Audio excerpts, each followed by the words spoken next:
Hi, my name is Paige. Welcome to my channel. I'm trying to read all of the books off my physical TBR and I am failing because I've been using Libby and the library way more often than I'm picking books off my TBR. So I have 10 more books to talk to you about this time. You can watch my last 10 up here if you would like to, but some of these are real winners and some of these are not so great. Fortunately, we are going to start with a winner with Divine Rivals. So this one is by Rebecca Ross and it is set in a world where there are two gods that are at war with each other, and the war is kind of encroaching in on the place where our two main characters live, and they are both journalists that work at this newspaper publishing place, and they are a bit of rivals. And there is this kind of cutesy magical element to the story where they are connected through a magical typewriter where they can write each other notes back and forth. One of them knows who they're talking to, the other one doesn't know who they're talking to. But within this war, they end up having to get involved with the middle of it. They're going to like the front lines and they're going to be reporting on what they see.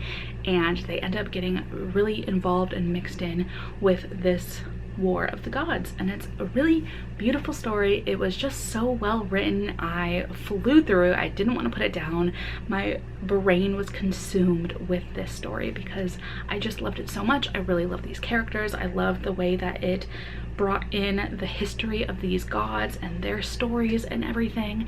I just thought it was so well done. So I ended up giving this one 5 stars. I then read The Atlas Complex, which is the third in the Atlas series that starts with the Atlas 6. This one, you know what? I can't even tell you what this entire series is about. Besides, there are 6 academics who are brought into a society where they learn things and they talk about the things that they learn with each other, and they are basically trying to heighten the magical skills that they have to do something. And I never really understood what that something was, but one of the issues within the whole series is that one of them has to die, and that's really all that I can remember. All I know is that something happened in this third book that I absolutely hated, and I literally met Olivia Blake the day after I read it, and I was very heartbroken and I was a little bit mad at her, but I just tried to pretend that I absolutely loved the book even though I didn't really understand it at all. It's not for me. I'll probably attempt to read the entire series again at some point when I'm smarter, but for right now I don't love it. I think the series is like 3-star overall for me, but I know it's well written and it's well loved. I don't get it. It makes me feel very dumb. So yeah, I finished it and I met her and she signed it, which is wonderful and lovely and amazing. But moving on, we have Emily Wilde's The Map of the Otherlands, and this is by Heather Fawcett, and I love this series. This is book 2 in the series. Book 1 definitely is very slow moving, so if you start it, it's not going to be as exciting until you hit probably the 50 to 75 page mark. At first, it's very academic. It feels a lot like a encyclopedia, which is what the title is, Encyclopedia of Fairies, and it follows a main character, Emily Wilde, who is just deep in fae lore. She is a scholar. It is all that she really cares about. It is her absolute life's mission to learn everything she can know about fae. And in book 2, things get a little bit more exciting because the plot is less slow moving. It definitely jumps you right into everything. Fae are kind of coming into her world and she's trying to figure out what's going on. She's also on another mission in this one, and she's trying to find a way to help the main male character, and I won't get into the details on that one, but I love those two so much. Wendell is just, he's precious. He's precious, and I don't know what else to say about him. I'm so excited for the third book. I just really enjoyed this series. I think it's really well done, so highly recommend. I then read Yumi and the Nightmare Painter by Brandon Sanderson. This is one of his secret project books, and it's the first of the secret projects that I read, and I really liked it. My only issue with it was that one of the characters felt very similar to a character in another series, and it's not my favorite personality type, but other than that, I love this book so much. This one is set within the Cosmere, and we have 2 characters, Yumi, who's kind of a religious figure who moves from town to town to grant wishes almost to the people. And then on the other side, we have Painter, who is somebody who literally paints away nightmares. And their worlds get very mixed up, and they're trying to figure out why they are experiencing this link between them and what the greater purpose of that is. And this book has one of the best twists that I personally have read. I thought this was one of Brandon Sanderson's most well-written books because he usually doesn't do standalones very well, and this one I felt like he really nailed it, and I absolutely loved it. I had such a good time. I had a friend from work read it and he liked it a lot too. He didn't see the twist coming either. I just thought he did such a good job with this book, and keeping it all condensed made me laugh, made me cry. I just really enjoyed this so much. So highly recommend this one if you want a fun Brandon Sanderson standalone. It might be a little confusing to read though because it does have a lot of links to other books, but they're not necessary to still understand the gist of the story. Next up, I read Throne of the Fallen by Carrie Maniscalco, and I just thought this was fun. It's like super spicy Bridgerton meets the Inheritance Games with demons. It's just a fun time. I didn't really take it too seriously.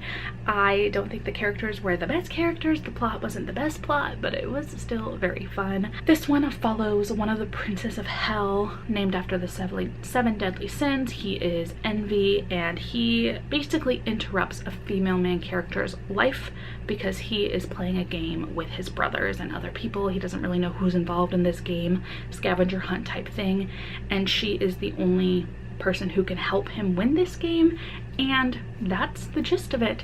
She gets heavily involved in it, and there's a lot of steamy thoughts, a lot of spiciness, and I just thought it was a good time. I'm very excited for the next one to come out just because the writing's easy, the dialogue's nice, it's just fun, you know? I really liked it, so I recommend that one. I think I gave it 4 stars.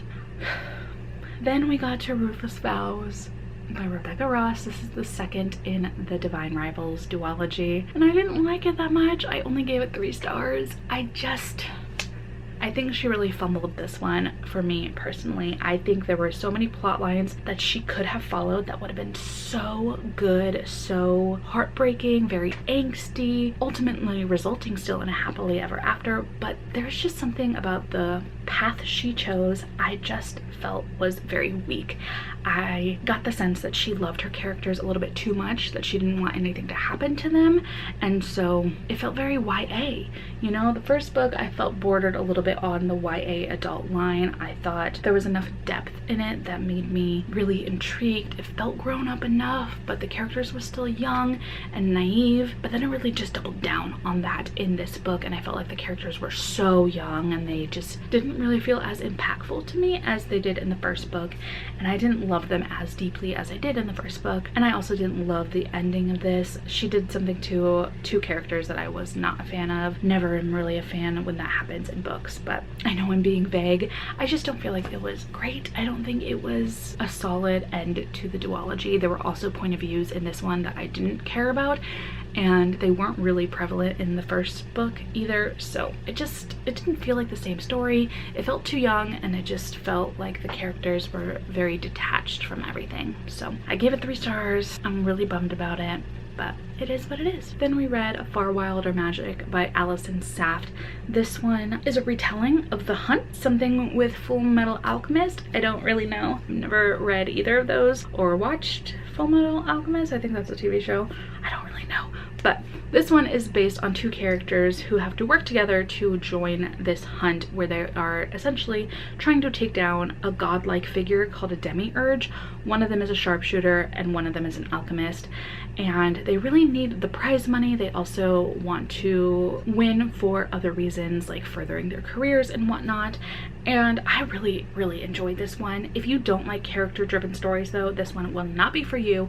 It's heavily character-driven to the point that I even was a little disappointed with the lack of plot.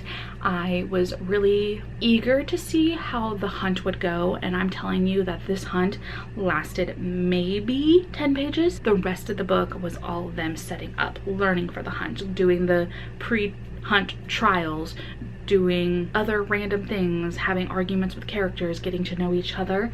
So very slow moving plot wise, but I really enjoyed the characters. I liked the way their relationship felt very realistic and the way that it progressed, and I just thought that the characters were really well done. I would be very eager to read more by this author, but if you like plots and you really do want to see a hunt, this isn't the one for you. This is definitely more them sitting in laboratories in a house a lot and talking a lot, but I liked it. I ate it up. I thought these characters were good. So I gave this one 4 stars. I then read The Blonde Identity by Ali Carter. This was one that I was listening to as I was cleaning, and it was very just like back of my mind, wasn't really paying a lot of attention to it. So I enjoyed it. I thought it was fun. It's not like the greatest work of literature you will ever find, but it's a good time. It is about a main character who wakes up after a head injury and doesn't remember who she is, what she does for a living. She remembers nothing, but she quickly learns that she is involved in the world of spies, and there is a main male character who is a spy who has to protect her for reasons. And it is action-packed, it's bizarre, it's pretty far-fetched, and I kind of liked it. I usually don't go for the insta-love trope, but it worked for me in this situation because everything was just so chaotic and silly. I think it falls under the cozy mystery umbrella in a way. Not really sure on that one, don't quote me on it, but I really liked it. The one thing I did not like about it though was that it was fade to black, even though some of the dialogue was very steamy and kind of made me think that it wouldn't be fade to black. That was the only part that was a bit of a letdown, because I was really rooting for it to happen, but it didn't. So I liked it. I gave it 4 stars. It might be more of a 3-star, but you know, I had a really fun time. It was just an easy, simple read. So I do recommend it if you like cozy-ish mysteries with spies and amnesia. I then read Tress of the Emerald Sea by Brandon Sanderson, which was his first of the secret projects, and I gave it 5 stars. But thinking back on it, it's not as memorable to me as Yumi and the Nightmare Painter, so this might be more of like a 4-star, but I did enjoy this one because it was a Brandon Sanderson fairy tale. It is still set in the Cosmere, and you know what? No, it is still a 5-star read because it's just such a fun premise. This is about Tress, who is in love with a prince, but the prince's family doesn't want him to be in love with her because she's a commoner, so they send him away and he goes missing, and she wants to know what happened to him because he's the love of her life. So she decides to go out and figure out what happened to him, and it has like piracy, and it has talking rodents, and it has witches and magic and all these other fun fairy tale like elements. But the thing that makes this so fun to me is that Tress is so practical. It's one of those books where when you're reading, you don't ever have a moment where you're like, why would you do that? Why would you do that? Nobody would ever make that decision. Like, she definitely makes the decisions that are the most logical, and I love that from just a storytelling point of view because I feel like a lot of authors don't do that. So this was so much fun to have a character actually make decisions that were rational and well thought out and logical. It's just so fun to me. So I really liked that whole dynamic of it. There was a fun twist to this one too, and I didn't see it coming either, but I did love this. So yeah, okay, I guess it is a 5-star now that I think about it, and I'm definitely gonna reread this at some point too because it's good. He writes fun books, you know? They're just so much fun. I don't know what else to say. Read it, please.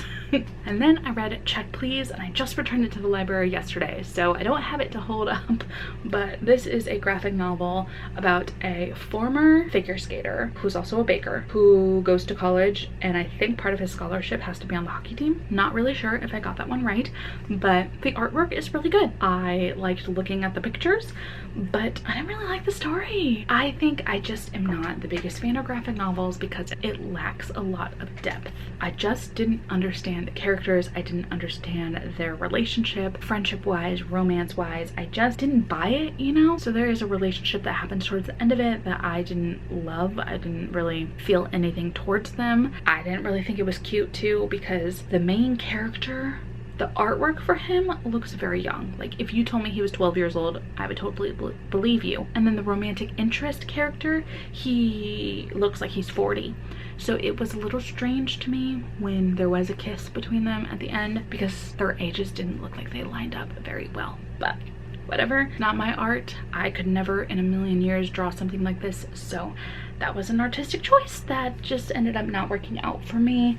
And the story as a whole just was kind of boring. It didn't do much for me, and I think that's my issue with graphic novels. It just doesn't have much to it. So this one was a 3-star for me. I definitely won't be continuing on with the series unless I find them for free somewhere, but at the same time I don't even know if I would bother with them. If you liked it though, I'm sorry for shitting on a book that you like, but it is what it is. It just wasn't my favorite. But there you go. There are 10 more of the books that I have read recently. A lot of them are really good, and I would definitely recommend a lot of them. I mean, honestly, I'd recommend all of them. I didn't give any of them below a 3-star, which is still a pretty good rating, but some of them are definitely my favorites, and I hope that if I haven't convinced you to read any Brandon Sanderson yet, that this one does, because they're just so fun and they're standalone, so why not? Why not give it a go? But that is all that I have time for today, so I will see you in my next video, which should be out very, very shortly. All right, thank you so much for watching.